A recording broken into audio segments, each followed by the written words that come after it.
Question number देखेंगे 11। एक राशि पर 3 वर्ष के अंत में 15% वार्षिक दर से उपचित चक्रवृद्धि ब्याज 6500.52 है। राशि कितनी है? देखिए दोस्तों, कोई धनराशि है, उस पर 15% का ब्याज लगाया गया, वो ब्याज चक्रवृद्धि था और चक्रवृद्धि ब्याज 3 वर्ष में जो है कितना हो जाता है, 6500.52 हो जाता है। तो वह राशि कितनी है? हमें यहाँ से देखिए दोस्तों, हमें राशि नहीं दी है, जो मूलधन है वो नहीं है हमारे पास, मूलधन जो था वो नहीं है, हमने उसे x मान लेते, कोई बात नहीं, कुछ भी मान सकते हैं, वही हमसे वैसे पूछा है। समय दिया है, समय दिया है 3 साल का और यहाँ पे रेट जो दर दी है वो है 15% और ये मेथड है चक्रवृद्धि ब्याज। ठीक है, देखिए दोस्तों, सवाल करोगे तो थोड़ी सी कैलकुलेशन तो करनी ही पड़ेगी, ये बात जाहिर है। चलिए सबसे पहले क्या करते हैं, देखिए दोस्तों, इसे हम कई मेथड से कर सकते हैं, सबके अलग अलग मेथड हैं, कोई भी मेथड इस्तेमाल कर सकते हैं। अंदर निकाल लीजिए, जब कर लेंगे आप क्या करें, बेसिक मेथड से करें तो बेसिक भी वो बहुत अच्छा है, क्योंकि चक्रवृद्धि ब्याज में ऑप्शन से बहुत कम ही क्वेश्चन सॉल्व होते हैं, वैसे नहीं होते। चलो हम मान लेते हैं वो धन क्या है, x के बराबर है। ठीक है, हमने मान लिया वो धन x है। अगर हम x का, क्योंकि 15% ले रहा है तो हर बार में कितना बढ़ेगा, देखिए हर बार में कितना हो जाएगा, 115/100, क्योंकि 15% है तो 115/100 हो जाएगा। ठीक है, अगर हम इसे काटें तो ये 23 से कटेगा और ये 20 से कटेगा, तो हम सीधा सीधा इसे 23/20 लिख लेते हैं। पहले साल का आ गया गुणा 23/20 दूसरे साल का आ गया, और ये प्रक्रिया दोहराई गई है 3 साल तक, तीसरे साल का आ गया, वो धन आ गया। अब इसमें से क्या करते हैं हम, इसमें से अगर हम जो ये जो आया है, ये आया हमारा मिश्र धन, चक्रवृद्धि ब्याज प्लस मूलधन। अगर हम इसमें से मूलधन निकाल दें जो हमने माना था x, तो ये जो वैल्यू हो जाएगी हमारे 6500.52 के बराबर हो जाएगी। कोई प्रॉब्लम?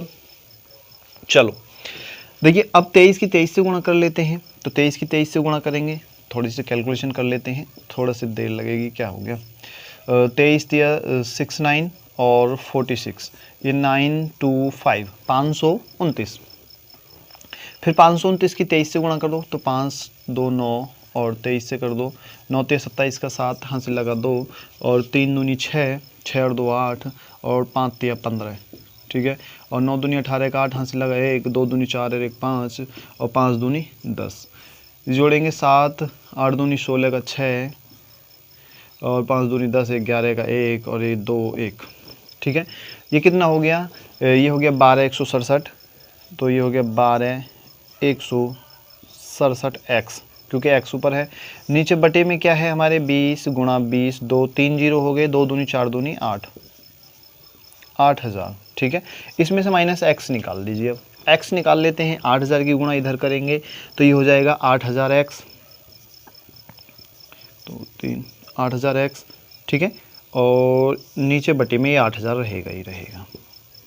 ठीक है, अब देखिए, अब इसमें से हम 8,000 निकाल लेते हैं 12,467 में से, तो हमारे पास जो वैल्यू बचेगी ये बराबर कितने हैं कि 6500, 52 कर लेते हैं और नीचे हम 100 लिख लेते हैं, क्योंकि पॉइंट के बाद 2 संख्याएं हैं, इस वजह से हमने 2 जीरो लगा लिए। ठीक है, अब देखिए, अब 12,167 में से 8,000 निकाल लेंगे तो हमारे पास 4,167x बचेगा और नीचे बचेगी 8,000 की वैल्यू, बराबर हो जाएगा हमारा 650052/100 के। नीचे 2 जीरो हैं, 2 जीरो से 2 जीरो भी काट सकते हैं, कोई प्रॉब्लम नहीं है। इसकी गुणा ऊपर हो जाएगी और इसकी गुणा नीचे हो जाएगी, तो हमारे पास जो वैल्यू x की वैल्यू आएगी वो आ जाएगी 650052 गुणा 80 बटे, ये गुणा उधर गुणा में ही ये नीचे आ जाएगा, तो ये हो जाएगा 4,167, और 4,167 से इसे शायद काटेंगे तो भाग देंगे आप, तो ये 1 5 6 बार जाएगा, 156 बार, और इसकी गुणा इससे करेंगे तो बराबर आएगा 12,480 के शायद, इस तरीके से। अब कैलकुलेशन कर लेना, आ जाएगा। ठीक है, 12,480। इस तरीके से इसे सॉल्व करेंगे। थोड़ा सा लेंथी है और कैलकुलेशन तो भाई दोस्तों करनी ही पड़ेगी, ये भी बहुत ज़रूरी है। चलो क्वेश्चन अगला देखेंगे, आप चाहें तो स्क्रीनशॉट ले लेना।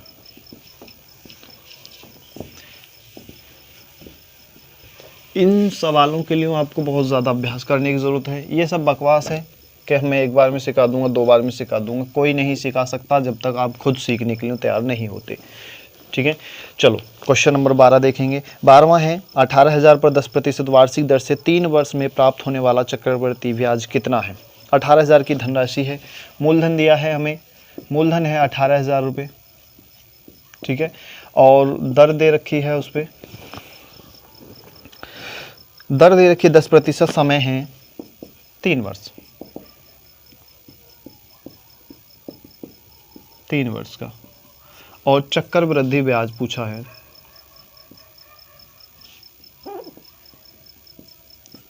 वृद्धि ब्याज बराबर क्या होगा, ये हमसे पूछा है। देखिए दोस्तों, बहुत आसान तरीका है, आप चाहे कैसे भी कर सकते हैं। आप चाहें तो इसे रेशो मेथड से कर सकते हैं। पहले तो हम 18,000 का 10% निकालेंगे। देखिए सब मेथड आपको बारी बारी से बताएंगे, आप सबका इस्तेमाल करना। हर ये ज़रूरी नहीं है कि हर सवाल एक ही मेथड से निकले, सब अलग अलग मेथड से सवाल ज़्यादा आसानी से निकल तो आएंगे, लेकिन ज़्यादा आसान हो जाएगा। आप जो आपको अच्छा लगेगा, हाँ इसमें ये मेथड थोड़ा फिट बैठेगा, उस मेथड से आप कर लेना। ठीक है, 18,000 का हम 10% निकालेंगे सीधा सीधा, तो 2 जीरो से 2 जीरो काटेंगे और ये हो जाएगा हमारा 1800 के बराबर।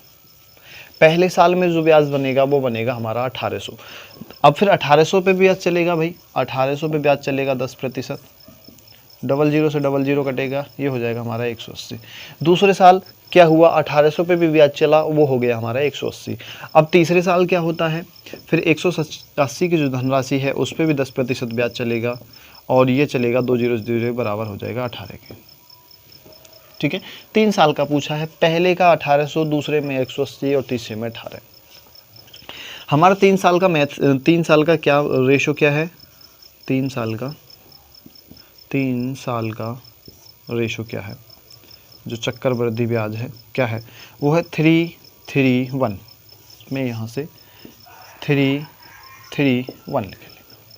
ठीक है, पहले क्या है 1800 है तो 1800 से इसकी गुणा कर देंगे। ठीक है, फिर क्या है 180 है, इसकी गुणा कर देंगे, और फिर क्या है बाद में 1800, इसकी गुणा करेंगे। 18 तिया 54, 5400 प्लस 18 दूनी 36, 18 तिया 54, 540 प्लस 18 एकम 18। ये हो गया हमारा टोटल ब्याज। जोड़ेंगे भाई, 8 को ऐसे ही लिख लेंगे, 1 और 4 5 हो गया। ठीक है, तीसरी आएंगे 5, और यहाँ पे 4 जाके 9 हो जाएगा, और यहाँ पे 5 है तो 5 का 5 लिख लेंगे। ठीक है, ये आ गया हमारा 5958 साधारण ब्याज, वो सॉरी चक्रवृद्धि ब्याज। इस तरीके से कर सकते हैं। दूसरा मेथड है, दूसरे मेथड से करना चाहें तो दूसरे मेथड से भी कर सकते हैं। वो क्या मेथड है वो आपको समझा देता हूँ। चलो मैं इसे रब कर देता हूँ। ठीक है, दूसरा मेथड बता देता हूँ, जौन सा आपको पसंद आए उस मेथड से कर लेना। जैसे मूलधन है 1800 रुपये, सॉरी 18,000, 18,000 का 10% वार्षिक दर से चल रहा है, चक्रवृद्धि ब्याज निकालना है, तो 10% का मतलब क्या होता है 11/10।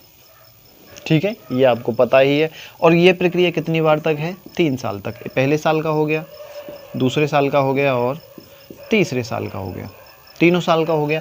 अब क्या है, ये आ गया हमारा मिश्र धन, चक्रवृद्धि ब्याज भी है प्लस इसमें मूलधन भी है।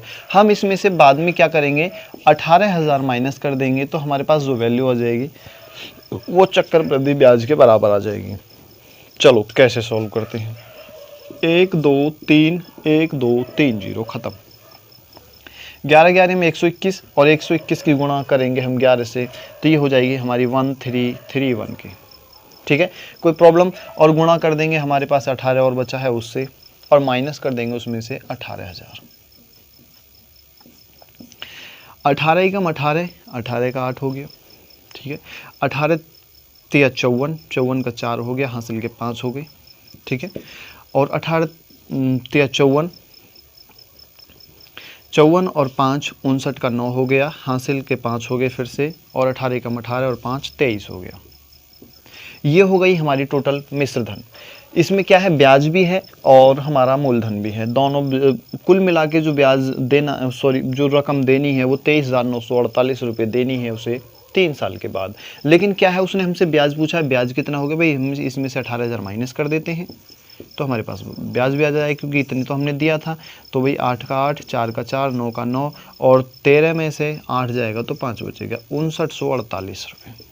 पहले भी शायद यही बैठा था 5948 रुपये। किसी भी मेथड से कर लीजिए, आपके भाई बहुत सारे मेथड हो सकते हैं, सबके अलग अलग मेथड होते हैं, किसी भी मेथड से करिए। चलो क्वेश्चन नंबर 13वां देखेंगे।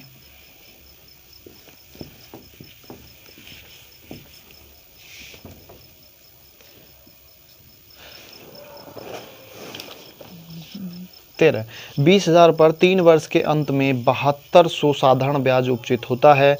उस राशि पर उसी अवधि का उसी दर से चक्रवृद्धि ब्याज कितना होगा। क्या है, 20,000 की मूलधन ही हमारे पास है, मूलधन है 20,000 रुपये। दोबारा लिख देता हूँ सही प्रकार से, ठीक है। 20,000 रुपये का मूलधन है। साधारण ब्याज देखिए, समय दिया है 3 वर्ष का,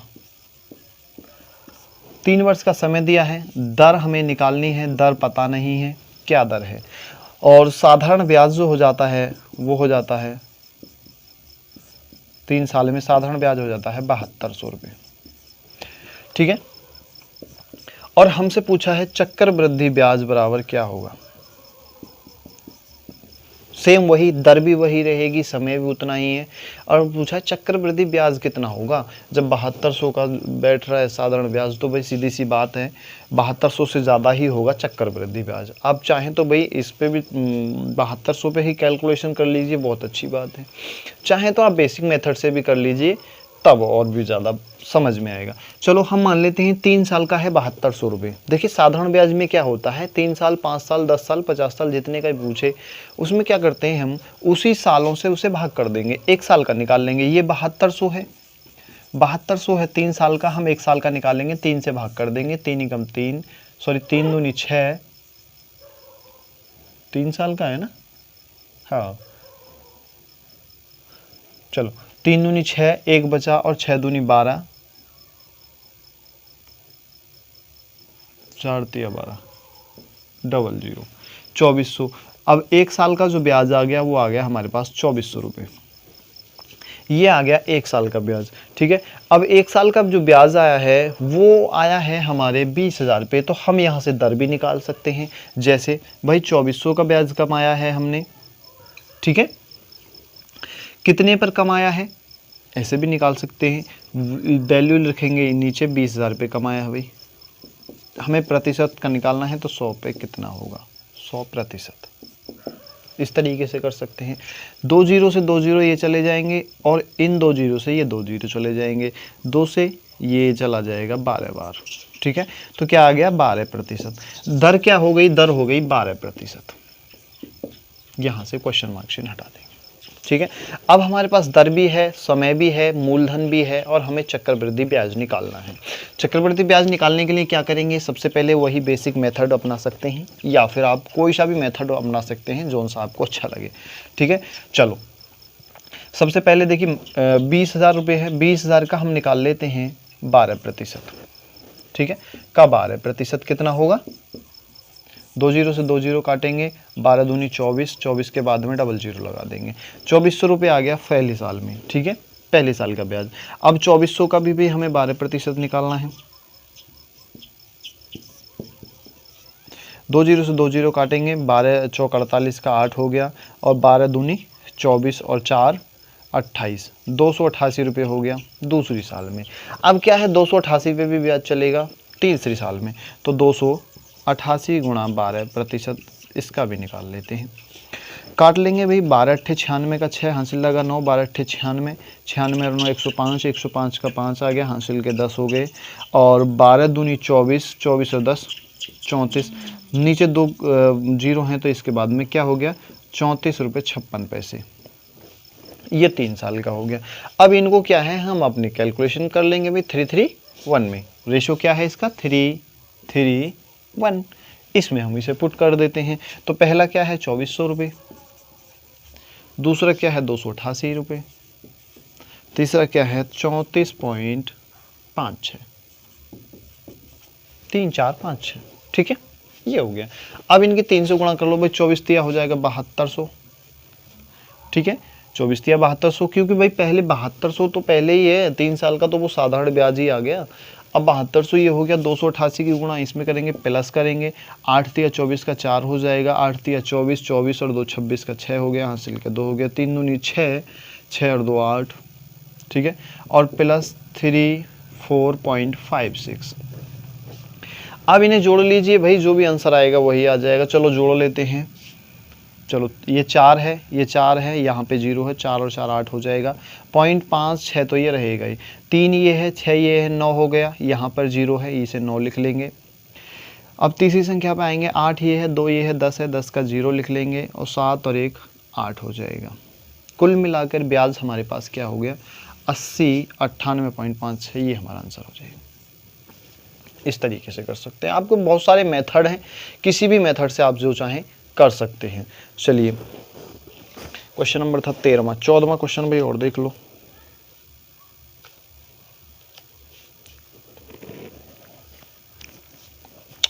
चलो आप चाहें तो कोई से भी मेथड से कर सकते हैं, सब अपने अपने अलग अलग मेथड हो सकते हैं, लेकिन आप जल्दी जब ही कर पाएंगे जब आपको कैलकुलेशन करनी आती है, प्लस आपका स्क्वायर रूट थोड़ा सा अच्छा है, तो सभी के स्क्वायर रूट आपको पता है। तो 14वां क्वेश्चन, 8000 का 15% वार्षिक दर से 2 वर्ष 4 माह का वार्षिक रूप से संयोजित चक्रवृद्धि ब्याज कितना होगा। देखिए दोस्तों, सबसे पहले मूलधन है हमारे पास, वही मूलधन कितना है 8000 रुपये, 8000 रुपये की धनराशि है, समय दे दिया है हमें, समय दिया है 2 वर्ष 4 माह, और दर दे रखी है, दर है हमारी 15%, वार्षिक है ये 15% वार्षिक, ठीक है, ये 15% वार्षिक ब्याज दर है। और हमसे पूछा है चक्रवृद्धि ब्याज कितना होगा। चलो अब देखो दोस्तों, पहले तो ये देखते हैं भाई 15% वार्षिक है, और चलो पहले 2 साल का देखिए, ये यहाँ पर जो है 2 वर्ष का 3 वर्ष का, जबकि ब्याज तो संयोजित वार्षिक है, लेकिन यहाँ पे 4 महीने का जो लफड़ा दिया है ये थोड़ा सा आपको घबरा सकते हैं इससे, लेकिन आपको घबराना नहीं है। आपको क्या करना है, देखिए यहाँ पर, और ये जो कैलकुलेशन है ये थोड़ी सी कहीं ना कहीं जाके सही बैठती होंगी। जैसे एक साल में कितने महीने होते हैं 12, ठीक है, 12 में से 4 महीने इनके पास हैं, 4 का लगाना है ब्याज, तो ये कितना हो गया 1/3 तो हो गया, साल का क्या हो गया 1/3 हो गया, ठीक है। उसी प्रकार अगर हम इसका 1/3 कर दें, 15 का 1/3 गुणा 1/3, 5 बराबर क्या हो गया 5। हम या तो 5% वार्षिक लगा लें, या 15/3 वार्षिक कर ले, तब भी कोई बात नहीं, वही आएगा 5%। हम तीसरे साल का क्या करेंगे, केवल 5% लगाएंगे, ठीक है, 2 साल का तो लगाएंगे हम 15%, तीसरे साल का लगाएंगे हम 5%। चलो कैसे करते हैं ये देख लेते हैं। इसे हम अब रेशो मेथड से नहीं कर सकते, इस 3-3-1 वाले से इसे हम सॉल्व नहीं कर पाएंगे, क्योंकि सबका अलग अलग मेथड है। चलो इसे करते हैं हम जो हमारा ट्रेडिशनल मेथड है उससे। देखिए 8000 रुपये की हमारे पास धनराशि थी, उस पर हमने 15% वार्षिक, यानी कि 15% का मतलब होता है 23/20, आप कैलकुलेशन कर लेना 23/20। अगली साल भी क्या हुआ 23/20 ही ब्याज, 15% ही लगा ब्याज पर। फिर उससे अगले साल क्या हुआ 21/20 ब्याज लगा, क्योंकि फिर जो लगा तीसरे साल में वो लगा 5%। या तो इसमें 3 की गुणा करेंगे भाई, तो ये हो जाएगा 12, ये हो जाएगा 12 माह, और जब 3 की गुणा यहाँ पे करेंगे तो यहाँ 3 से भाग कर देंगे, ठीक है। ये थोड़ा सा आपस में कर लेना, ये थोड़ा समझने वाला पॉइंट है। अगर समय बढ़ाओगे तो दर घटाओगे, जितना समय में गुणा करोगे उतनी ही दर में भाग करोगे। अगर आपको दर बढ़ानी है तो जितनी गुणा दर में करोगे उतनी ही समय में भाग करोगे। चलो अब इसे सॉल्व कर लो, आंसर आया हुआ है आपका 1 2 3 जीरो हैं, 1 2 3 जीरो हैं, 2 दूनी 4 दूनी 8 से 8 खत्म, 23 की 23 से गुणा करेंगे 576, सॉरी 5, चलो कर लेते हैं, 23 की 23 से गुणा कर लेते हैं, 3 तिया 9 हो जाएगा, 6 9 और 2 4 6 9 2 5 529, 529 गुणा 21 कर लेते हैं जो बराबर आएगा 21 नंबर, चलो 5 2 9 ओके 21 से कर लेते हैं गुणा, तो 5 2 9 ये ही रहेगा, और 9 दूनी 18 और 2 दूनी 4 1 5 और 5 दूनी 10, ये हो जाएगा 9 0 1 1 1, यही हो रहा है ना।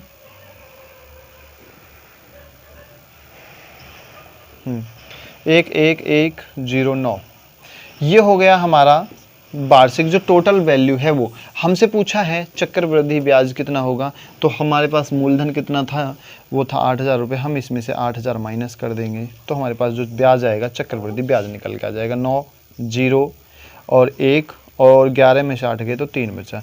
ये जो वैल्यू आई है ये आई है हमारी चक्रवृद्धि ब्याज के बराबर, ये हमारा आंसर हो जाएगा।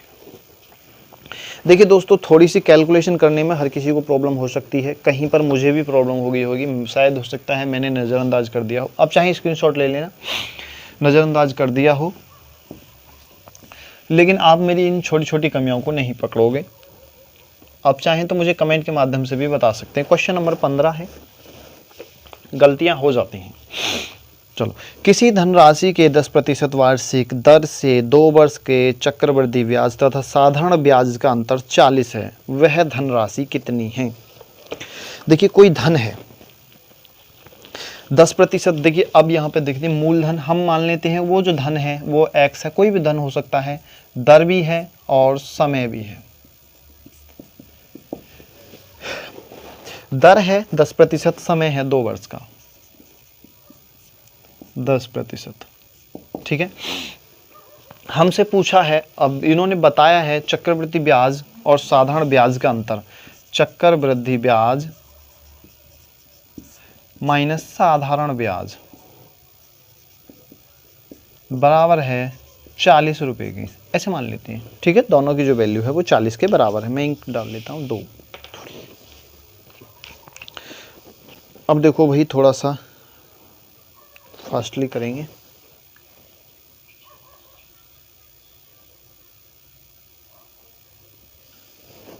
चलो, अंतर दिया है 40 रुपये, हम इसे कई मेथड से कर सकते हैं, तो इसे थोड़ा सा शॉर्टकट मेथड से समझेंगे। पहले हम मान लेते हैं भाई कोई धन था 100 रुपये, अपनी तरफ से मान लिया, उसका अगर हम 10% निकालें, 10% निकालेंगे तो आएगा 10 के बराबर, ठीक है। 100 का 10% 10 होता है, फिर हम 10% का 10% निकालेंगे तो 10 का 10% हो जाएगा हमारे 1 के बराबर, यानी कि 2 साल का अगर हम ब्याज निकालते हैं, साधारण ब्याज और चक्रवृद्धि ब्याज 10% पे, तो चक्रवृद्धि साधारण ब्याज तो हो जाएगा, साधारण ब्याज हो जाएगा 20 रुपये, ठीक है, 100 रुपये पे मान लेते हैं, 100 रुपये पे, और चक्रवृद्धि ब्याज हो जाएगा, चक्रवृद्धि ब्याज हो जाएगा 21 रुपये, ये तो आप जानते ही हैं। अब उसने कहा है इन दोनों का जो अंतर है ना, 2 साल का ब्याज का, इन दोनों का जो अंतर है वो है 40 रुपये, लेकिन यहाँ पे जो अंतर है ना वो तो केवल 1 का ही है। तो यहाँ पे देखिए 1 रुपये का जो अंतर है वो है 100 रुपये पे। सबसे पहली बात तो ये है 1 रुपये का अंतर आया है 100 रुपये पे, ठीक है, क्योंकि हमने जो माना है वो 100 रुपये माना है। 1 रुपये का अंतर आता है 100 रुपये पे, यहाँ पर अंतर है 40, यानी इसका 40 गुना है, तो इधर भी 40 से गुणा कर देंगे, तो ये हो जाएगा 4000। कुल मिला के 40 का अंतर 4000 रुपये आएगा, ये हमें पता है। और हमसे पूछा क्या है दोस्तों, पूछा है वह धनराशि कितनी है, तो धनराशि तो 4000 रुपये ही है, यही आंसर हो जाएगा। उम्मीद करता हूँ समझ में आएगा। देखिए 1 रुपये का अंतर आ रहा है, हमने यहाँ पे निकाला था केवल मूलधन माना था 100 रुपये। 100 रुपये में 2 साल का जो साधारण ब्याज और चक्रवृद्धि ब्याज का अंतर है वो 1 रुपये है। अब वो कह रहा है जी 1 रुपये का नहीं है 40 रुपये का, तो ये इसके कितने गुना है, 40 गुना है ना, तो 40 गुना है भाई, तो इसका भी तो 40 गुना ही होगा 100 का, तो 100 का 40 गुना कितना हो जाएगा, 4000। सीधी सी बात है, बहुत सिंपल। चलो तो दोस्तों इस भाग को करते हैं यहीं समाप्त। मिलेंगे इससे अगले भाग में, तब तक के लिए धन्यवाद।